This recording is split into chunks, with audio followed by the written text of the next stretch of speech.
Você vai ouvir agora depoimentos de quem já adquiriu as nossas apostilas. Olá, abençoados, meu nome é Elza, adquiri a apostila e chegou ontem. Eu já estou desfrutando de temas muito bem explicados e com muitas referências bíblicas. Isso vai nos dando bases e argumentos irrefutáveis. Agora sim me sinto mais preparada. Quando o irmão André Pimentel falou da próxima geração, que deveríamos deixar um legado, pensei nos meus netos e resolvi adquirir e não me arrependo. Quer um conselho? Adquira a sua também. Não perca tempo, adquira já. Entre em contato pelo nosso WhatsApp 21 97987 4668. Olá, abençoados, graça e paz, bem-vindos ao canal da Graça Pura, sejam todos bem-vindos. Vamos aí, abençoados, marcando, vamos se inscrevendo no nosso canal. Se você ainda não se inscreveu no nosso canal, olha, meu querido, você não sabe o que você está perdendo. Agora sim estamos preparados, chega de blá blá blá e vamos à mensagem de hoje. E nós estamos aqui, abençoados, na terceira parte desta série, né, onde nós estamos vendo as referências, né, sobre a vinda de Cristo nas cartas dos apóstolos, as cartas apostólicas. E pelo que temos visto, né, vimos até agora Tessalonicenses, que foi a primeira parte, vimos também em Coríntios, e todas as vezes que Paulo cita a vinda de Yahushua, além de se incluir e incluírem aqueles que leriam as suas cartas, ele faz declarações importantes. Por exemplo, quanto ao tempo muito próximo da parousa. Ele diz, olha, está muito próximo. Um outro exemplo é que ele falou lá em Coríntios, isso está na segunda parte, se você não viu, veja. Ele fala lá em Coríntios que para os irmãos casados era melhor que eles agissem como se não fossem casados. Ou seja, que disfarçassem que não tivesse esposa. Tamanho era essa inclusão naqueles dias. Aí hoje, descontextualizado, está o sistema religioso, né? Que não deu ouvidos ao apóstolo, não entendeu a vinda de Jesus, transformou a vinda de Jesus num circo que nunca vai acontecer, e as pessoas lá dentro casam e dão-se em casamento. E depois ainda vem eles defenderem esses lugares, que estão mais perdidos do que cego em tiroteio. Nós vimos até mesmo sobre a ceia, né? E foi determinado um tempo para ela, que seria o quê? Até que o Senhor viesse. E quanto mais ia se aproximando o ano 70, né, que foi a fatídica era ou época que caiu o templo, que Jerusalém foi exterminado, né, e mais de 2 milhões de judeus foram mortos ao longo daquele tempo, né, como é o caso que nós estamos abordando. Então, quanto mais ia se aproximando esse tempo, ou foi se aproximando esse tempo, nós notamos a dramaticidade dos escritos, como é o caso que vamos ver nesta mensagem, onde vamos abordar duas cartas, queridos. Vamos abordar Romanos e Filipenses, tá bom? Então, se você não viu a primeira, se você não viu a segunda, tá? A primeira que foi de Tessalonicenses, a segunda que foi de Coríntios, eu estarei deixando nas descrições deste vídeo, tá? Aqui deste vídeo, aí nas descrições, a playlist completa desses estudos, tá bom, meus amados? É por isso que eu falo, meus queridos, vem pra graça que eu vou te explicar. Agora é a hora da palavra. Então, meus irmãos, nós vimos que a carta de Paulo aos Tessalonicenses foi escrita ali entre os anos 52 e 53 da linha do tempo. Depois, na segunda parte, nós vimos que Tessalonicenses, a carta de Paulo aos Tessalonicenses, foi escrita por volta do ano 57 depois de Cristo. Quer dizer, a carta aos Coríntios, desculpa, por volta do ano 57 depois de Cristo. E a carta de Romanos, que nós vamos abordar agora, ela foi escrita ali por volta do ano 58, ou seja, um ano depois. Então, nesta sequência temporal que nós estamos seguindo, nós vemos Paulo ensinando que a glória de Cristo logo seria revelada. Vamos lá, Romanos capítulo 8, versículo 18. Romanos capítulo 8, versículo 18 diz o texto: considero que nosso sofrimento de agora não é nada comparado com a glória que ele nos revelará mais tarde. Atenção para essa palavra aí, né? Essa palavra mais tarde, vamos dizer, uma frase, né? Ela quer dizer meló, ou meló, em grego. Eu vou explicar para vocês. Então, neste verso, nós estamos vendo que Paulo usa uma palavra chamada revelará mais tarde, olha só, como se fosse de manhã, né? O evento que aconteceria mais tarde. É a mesma coisa você falar que horas que vai começar lá o vídeo lá do André no YouTube. Logo mais à tarde. Irmãos, isso te daria ideia que esse vídeo seria daqui a 2000 anos? Claro que não, né, queridos? E essa palavra também grega, ela foi a mesma usada em Lucas capítulo 19, que eu vou botar para vocês aí. Quando Yahushua estava vivo, contou uma parábola, a parábola dos 10 servos. Lembra dessa parábola? Que foi dada a ele talentos, e o Senhor que deu os talentos pediu para que eles fossem negociar esses talentos. Vamos ler, abençoado. Ele usou essa mesma palavra? Lucas capítulo 19, versículo 11. E está aí o texto para vocês. E ouvindo eles estas coisas, ele prosseguiu e contou uma parábola, porquanto estava perto de Jerusalém. E cuidavam que logo, aí estava esse que logo, ou logo, é a palavra meló, tá? Se havia de manifestar o reino de Deus. E quando essa palavra, meus amados irmãos, é utilizada em um texto, tá? No grego, ela não pode, atenção no que eu vou falar, ela não pode ser usada para um tempo longo, e sim um tempo muito demasiadamente curto. Meus queridos, olha só, deixa eu voltar aqui comigo. Atenção no que eu vou falar. Olha, a língua grega, tá? A língua grega é uma língua muito rica, tá? É uma língua, se comparada ao português, a língua portuguesa fica pobre, né? Por exemplo, para a palavra amor, nós só temos a palavra amor para definir amor. Mas existe quantos tipos de amor? Existe amor de mãe, né? Amor de família, amor para sua esposa, amor pelos seus filhos. Então você precisa de um complemento para a palavra amor, isso torna pobre, né? No caso, em comparação ao grego. Já o grego, para a palavra amor, ela tem 3 definições, que é o ágape, o amor a Deus, eros, amor a uma mulher, e o amor de Deus para nós, ágape, né? E tem um outro tipo também que me fugiu aqui, tá? Essa ideia. Mas existem 3 palavras para se definir o amor, e é bem completo, não é verdade, em relação à língua portuguesa. Então é por isso que eu falo para vocês que essa palavra meló, ela não pode, em nenhum aspecto, se você usar essa palavra, ela não pode indicar um tempo muito longo. Ela tem que ser um tempo curto. Ela tem que ser. Pronto, acabou. Isso é o grego, não sou eu que estou falando não. Tá bom? Mas vamos ver aí o que significa essa palavra, né? Meló. Tá ali, meló em grego quer dizer isso aqui, olha. A palavra está aparecendo para vocês. Ela é parte do discurso, é um verbo.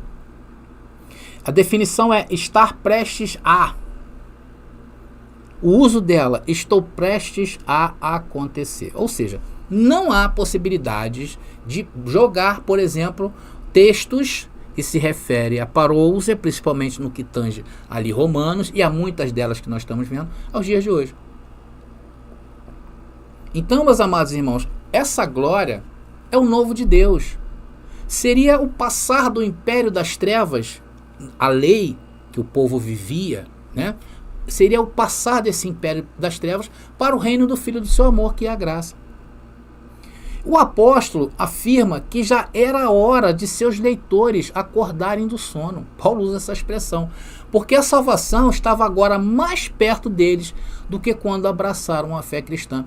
Eu vou mostrar um versículo daqui a pouco para vocês, mas deixa eu voltar aqui com a minha imagem, para que vocês possam entender essa parte, tá bom? Então a salvação, ela estava perto, muito perto, mais perto do que quando eles ouviram a primeira vez o evangelho e abraçaram a fé cristã, isso o povo de Roma. Inclusive neste versículo que eu vou mostrar para vocês, eu tenho um estudo aqui no canal, onde eu traço um paralelo desse versículo com a parábola das 10 virgens. Conhece a parábola das 10 virgens, né? Porque as 10 virgens, elas tinham que estar vigiando e acordadas e com a lâmpada acesa. Ou seja, Jesus também incluiu aquelas pessoas que ouviram essa parábola no tempo que Yahushua estava vivo, que elas participariam daquele momento. E aqui também, quando Paulo escreve isso, é uma das glórias que iria ser revelada por Cristo em sua vinda. Agora, muita atenção nestes 2 versículos que incrível, meus queridos. Presta atenção. Romanos, capítulo 13, versículo 11 e 12. Acompanhem o texto que diz: tudo isso é ainda mais urgente. Olha aí. Atenção nas palavras em letras maiúsculas. Porque vocês sabem como é tarde. O tempo está se esgotando. Despertem, pois nossa salvação está mais próxima agora do que quando cremos no início. A noite está quase acabando e logo vem o dia. Portanto, deixem de lado as obras das trevas, como se fossem roupas sujas, e vista a armadura da luz. Olha só que coisa incrível que Paulo escreve, vocês estão notando? Como um escrito destes, que nós acabamos de ler, que está aí para vocês, não pode ser desconsiderado. Não pode, querido.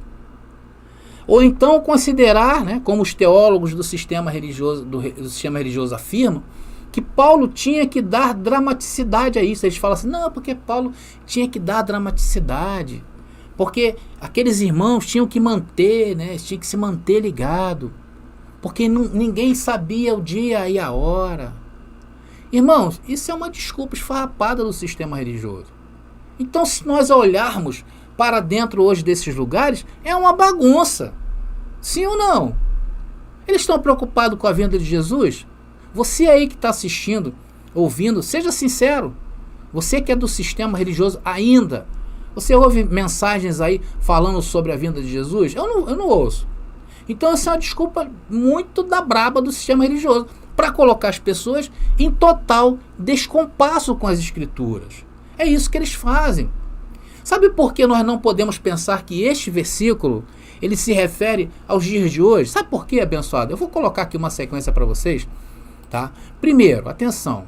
Primeiro, por que esses textos aí não podem ser interpretados para os dias de hoje? Primeiro, tá aí. A segunda vinda de Cristo não é uma história que começa no nascimento de Yahshua. Tudo o que ele fez em vida foi para que se cumprisse o que dizia a lei e os profetas. Ou seja, a história do Messias prometido e a sua vinda está tudo contado aonde? No Velho Testamento. Uma das razões que nós não podemos desligar desse contexto daí bíblico e atravessar 2000 anos, tá? Segundo, vamos para o segundo aí, por que nós não podemos interpretar como se para os dias de hoje? Segundo, atenção, quando ele afirma que viria no tempo de uma geração, quando Jesus afirmou isso, ele definiu muito bem que geração seria aquela. Porque a vinda de Cristo para o povo de Israel seria para julgamento e condenação, desde que se arrependesse. Então era necessário o arrependimento. Então essa é a história que nós estamos contando. E não tem como você desconsiderar isto. Terceiro, atenção, terceira hipótese, ou que não existe hipótese de trazer isso para os dias de hoje. Terceiro, quando Yahshua disse que seria para aquela geração e que todos os seus contemporâneos passariam por estes momentos, o que fizeram os apóstolos? Eles não poderiam ter outra expectativa, a não ser o quê? Que isso se daria no prazo máximo de 40 anos. O tempo de uma geração de Israel daqueles dias. Agora o quarto, queridos. O quarto porque nós não podemos entender a vinda de Jesus para os dias de hoje. E o texto que nós estamos estudando agora, de Romanos, não está solto no tempo e espaço. Ele pertence a um tempo. Ele pertence a uma profecia judaica rígida e cheia de contexto. Por isso, por esses 4 motivos. E claro que tem muito mais. Sabe qual é o maior problema do sistema religioso? É não querer entender isto como uma causa judaica. Pois a vinda era o fim da era mosaica. O tempo do presente daquele momento estava acabando e estava entrando no mundo a graça eterna, o porvir. E hoje nós estamos em que, abençoados? Estamos no tempo presente ou no porvir? Claro que nós estamos no porvir, dentro do contexto bíblico. A era é presente, né? Claro, a era que nós vivemos é presente. Mas dentro do contexto bíblico, nós estamos no porvir. porque nós estamos depois da vinda de Jesus. Por isso que Paulo usa essas palavras, que a noite estava muito avançada e o dia já estava próximo. Lá em Romanos capítulo 16, Paulo diz que em breve Deus esmagará Satanás, tá? Eu vou mostrar esse versículo daqui a pouco para vocês aí. Amados, Satanás, dentro do contexto bíblico, é uma oposição, tá? Não é um ser espiritual como o cristianismo tradicional afirma. Eu tenho vários vídeos aqui, tá? Onde eu apresentei... olha só, para você ter uma ideia da playlist que nós temos aqui, riquíssima, eu peguei todas as vezes que aparece a palavra diabo e Satanás na Bíblia e eu trouxe uma mensagem. Vai lá e veja para você entender isso que eu estou falando. E o que era a oposição nestes dias para se entrar no reino de Deus? O que se opunha para que os irmãos tivessem acesso ao reino de Deus? Toda a legislação judaica, incluindo templo, Torá, costumes, o próprio povo que se tornou anátema, o povo de Israel para Deus, tanto que há profecias que Deus falava, eu não vou mais perdoar vocês, eu quero destruir vocês. O Senhor fala isso em profecia, para eles. Agora vamos ler, abençoados, Romanos capítulo 16, versículo 20. Diz o texto: em breve o Deus de paz esmagará Satanás sobre os pés de vocês. Que a graça de nosso Senhor Jesus seja com vocês. Porque enquanto a lei... Amados, olha só, presta atenção. Porque enquanto a lei tivesse de pé, o reino não entraria no mundo. Enquanto o templo estivesse de pé, o reino não entraria no mundo. Enquanto o pecado estivesse vivo e a força do pecado era a lei, o reino não entraria no mundo. Então, depois dessa afirmação, quem não tem os olhos iluminados já saiu desse canal, queridos, com certeza. Só em eles terem ouvido que Satanás é oposição, e neste caso aí era todo o contexto judaico, as pessoas já saíram desse canal, porque Satanás, na mente delas, é um ser espiritual e elas não suportam esse discurso. Agora vamos a Filipenses finalmente, né? E o último livro que nós vamos analisar aqui. O tempo vai avançando, né? Estávamos lá no ano 58 da primeira era cristã.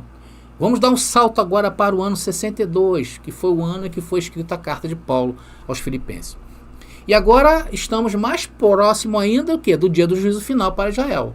Faltavam 8 anos para que o templo viesse abaixo, para que fosse destruída a cidade de Jerusalém.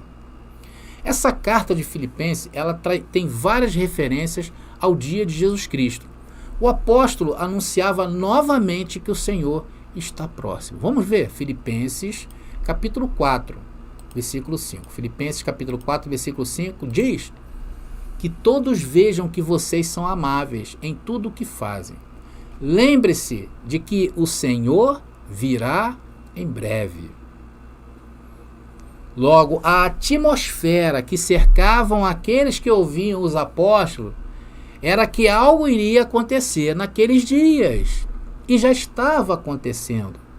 Já havia rumores de guerra, já havia várias pequenas guerras, conflitos acontecendo no mundo daqueles dias. O mundo romano, meus queridos, estava o quê? Estava em polvorosa.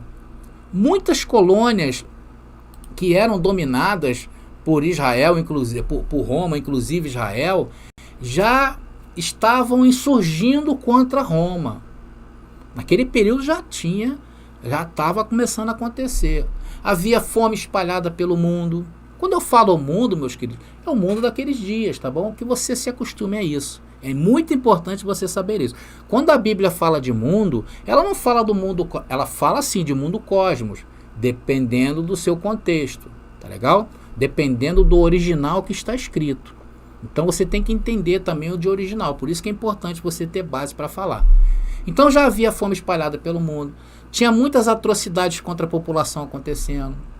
Se vocês assistirem a qualquer filme ou série dessa época que retrata o Império Romano, vocês vão ver isso acontecer. É só vocês verem. Principalmente se for uma série séria, né? Uma série ou um filme sério. Porque é uma verdade.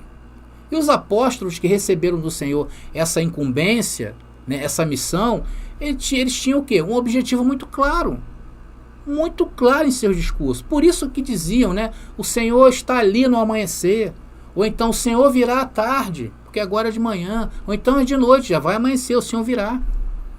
Agora, muitos hoje, ao analisarem estes textos friamente, olhando para o futuro, que nós estamos hoje, né, de hoje para o futuro, não faz ideia do que eles ali daquele tempo estavam passando. Porque a própria igreja hoje, o tradicionalismo religioso, ela parece que esconde, oculta esse momento que vivia aqueles irmãos. Era a morte em pessoa, meus queridos. Era isso que os irmãos ali estavam vivendo. E aí entravam com o discurso dos discípulos, dos apóstolos, o que eles iriam pensar? Que seria para 2000 anos? Claro que não. Ah, André, para criar expectativa. Não, senhor. Isso é o que você pensa. A morte espreitava em cada caminho do mundo daqueles dias. Esse era o dia da vingança de Deus. Veja o que Paulo escreveu aí mesmo em Filipenses, meus irmãos. Vamos ver esse texto aqui, tá? Está aqui, Filipenses capítulo 3, versículo 15 ao 25. E diz aí: todos nós que alcançamos a maturidade devemos concordar quanto a essas coisas. Paulo está orientando ao povo para a vinda de Yahshua, tá?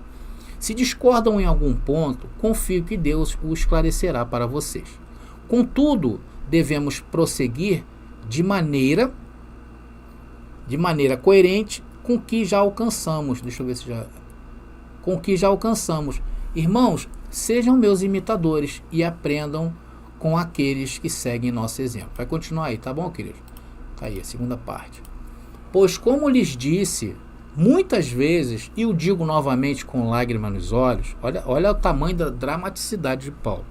Há muitos cuja conduta mostra que são, na verdade, inimigos da cruz de Cristo.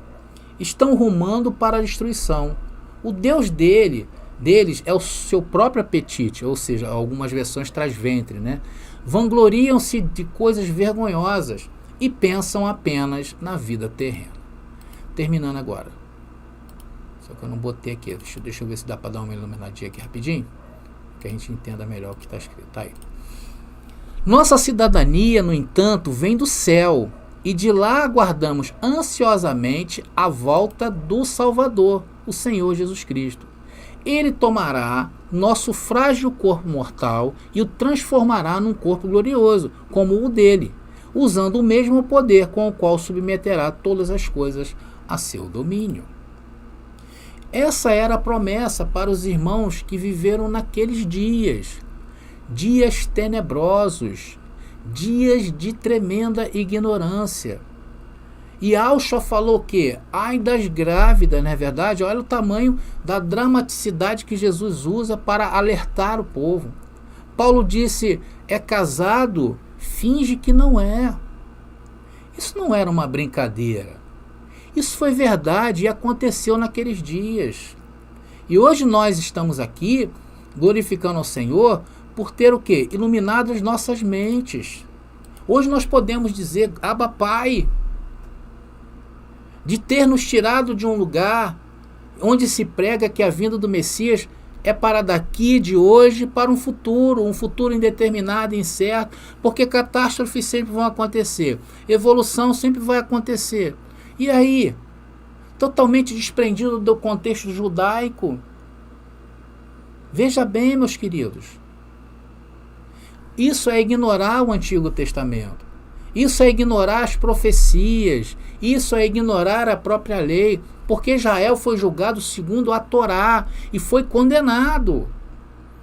E Yahshua era o Messias prometido de Israel. Porém, o que fizeram com ele? Condenaram e o mataram. E ainda disse que o sangue dele, deixe que o sangue dele caia sobre nós, nossos filhos. E hoje o sistema usam tudo descontextualizado da palavra.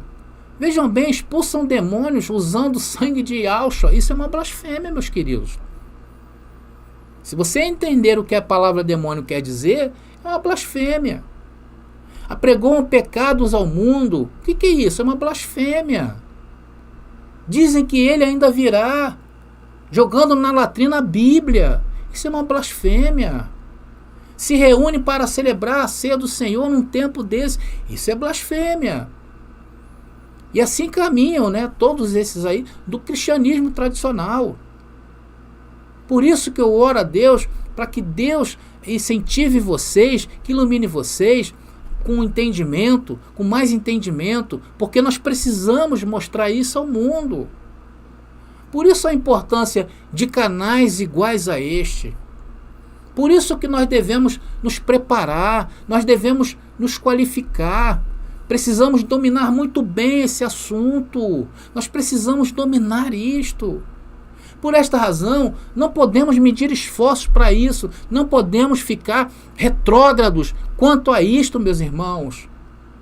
Nós não fizemos tanto para levantar o sistema religioso, não é verdade? Eu já contei as minhas histórias aqui. Você deve ter história também para contar. Não medíamos esforços e pensávamos que éramos felizes, alimentando uma rede doutrinal de mentiras. Estávamos lá, presente, com o nosso suor, com a nossa vida, com o nosso dinheiro. E aí nós chegamos em graça, começamos a medir. Medimos tudo. Ficamos contando, né? Ficamos magoados. Ficamos magoados igual as criancinhas, já viu? Não entendendo o momento que vivemos. Não entendendo por que Deus nos levantou. Ele nos levantou para abrir caminho para a próxima geração. Essa é a verdade. E muitos hoje estão pensando que Deus os chamou, sabe para quê? Para ser juiz do mundo. Para abrir canal e ficar dizendo, esse é graça, isso não é graça. Se virar para a direita é graça, se virar para a esquerda não é graça.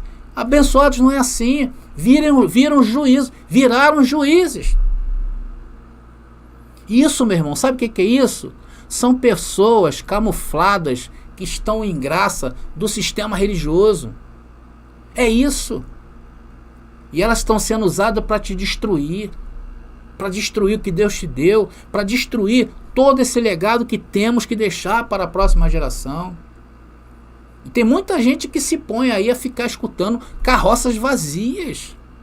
Já viram carroças vazias? Mais uma vez eu estou usando esse termo, né? Só fazem barulho. Blá, blá, blá. São vazios.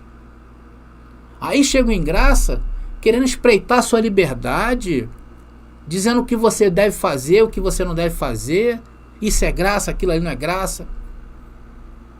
Igual outro irmão me disse, né, me procurou no WhatsApp. O irmão falou assim mesmo para mim, André, eu estou muito decepcionado com você. Eu falei, por quê, meu irmão? O que eu te fiz? Porque você quer se reunir. Porque quem se reúne não está em graça. Quem se reúne é sistema. Eu falei, meu irmão, quem te ensinou isto? Ah, foi fulano de tal. Eu disse, meu irmão, você está muito mal assessorado.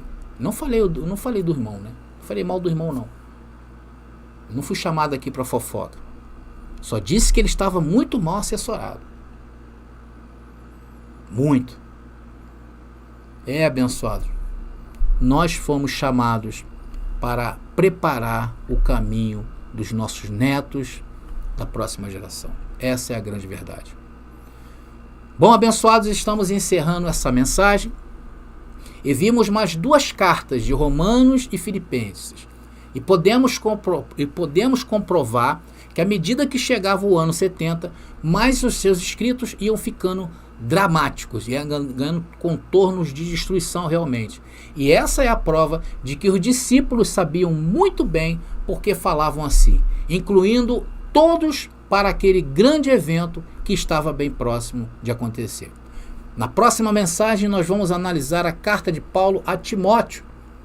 E ele, Timóteo, viveria aqueles dias. Timóteo passou vivo pela parousia. E Paulo havia encomendado algo muito especial para Timóteo. E esse algo especial dirigido a ele cai por terra quando se pensa que Jesus ainda vai vir. Ou seja, se Cristo vai vir ainda, como prega o sistema religioso, Timóteo fracassou. Você sabe o que é? Continue acompanhando as nossas mensagens nesse canal. Tá bom, abençoados? Então eu vou ficando por aqui, queridos. Graça e paz a todos e até a nossa próxima mensagem. Já está disponível o livro As Doutrinas do Inferno e Suas Manipulações dentro da... Você pediu nossos estudos em apostilas? Já chegaram e estão disponíveis. Elas estão divididas em 10 temas com referências, esboços e comentários. Ideal para quem quer ensinar em família, em reuniões ou mesmo para quem deseja abrir um canal no YouTube. Faça contato agora mesmo pelo nosso WhatsApp 21 979 87 46 68 21 979 87 46 68. Nossas apostilas foram feitas para você ensinar com qualidade e harmonia com a palavra. Às vezes as circunstâncias querem nos fazer declarar palavras diferentes daquelas que estão escritas.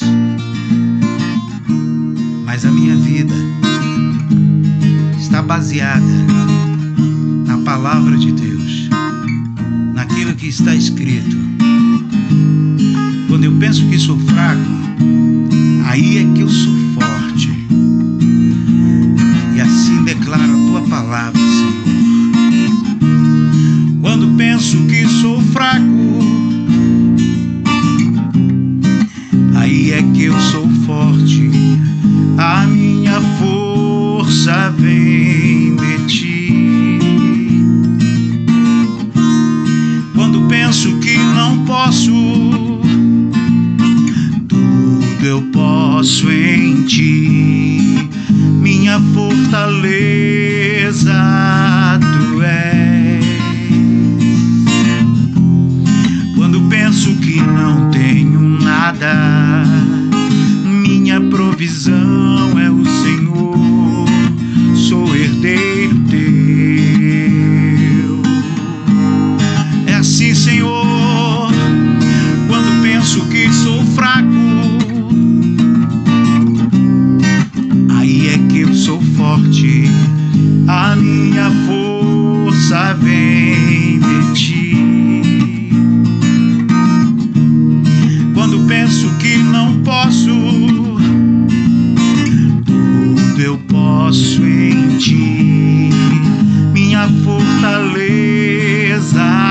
tu és. Quando penso que não tenho nada, minha provisão é o Senhor, sou herdeiro teu. Eu sou herdeiro, mais, muito mais, abundantemente além daquilo que pedimos ou pensamos, segundo o poder que opera em nós. Tu és, Senhor, mais, muito mais, abundantemente além daquilo que pedimos ou pensamos, segundo o poder que opera em nós. Que maravilhoso é poder sentir o teu cuidado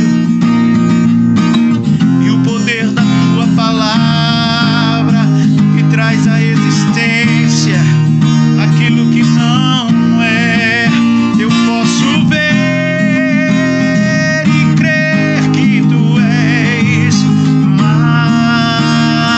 mais, muito mais, abundantemente além daquilo que pedimos ou pensamos, segundo o poder que opera em nós. Que poder maravilhoso, Senhor, é o teu.